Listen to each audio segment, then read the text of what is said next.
Hi, Doc V. How to control, avoid early dementia? Any meds or activity recommend?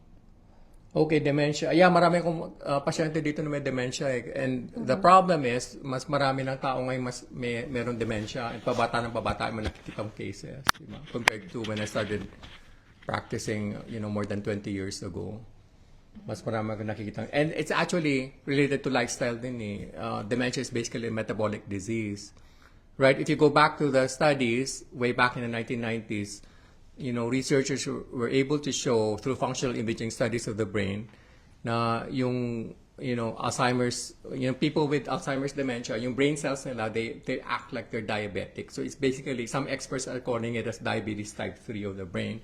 Meaning, they reach a point in their life na yung brain cells nila becomes resistant to their own insulin. So it would, your brain cells does not, yung main substrate for energy, which is usually glucose, does not really enter the cells, to be burned by the mitochondria to produce energy.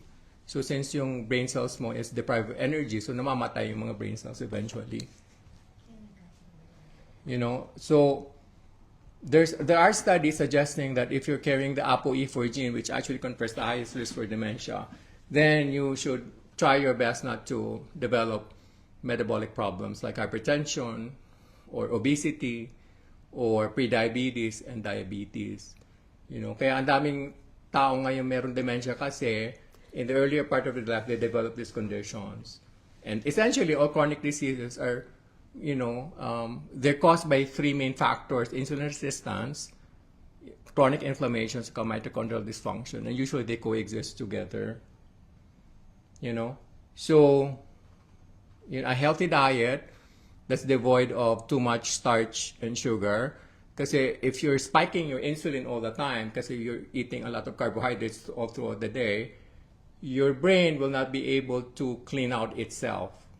So yung amyloid, beta plaques, saka yung mga tau proteins would accumulate in your brain.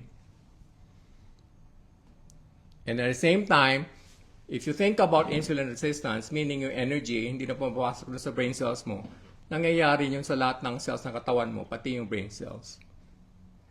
Now also, exercise is very vital for maintaining brain health, So if you look at people who does aerobic exercise, like brisk walking or the equivalent of brisk walking, such as swimming, or for example, or stationary bike or cycling, if you scan their brains, mas malaki yung hippocampus nila. Diba? Hippocampus is a seat of short-term memory. So it protects your brain from dementia. Kasi Alzheimer's dementia, classically, it presents as, impairment in short-term memory first, diba? And then yung weight training naman, it improves blood flow to the frontal lobe. So it's very important to do both, So I would usually recommend aerobic training at least 3 times a week. At the same time, yung strength training at least twice a week. Kasi iba-iba yung effects nila sa brain and we need both.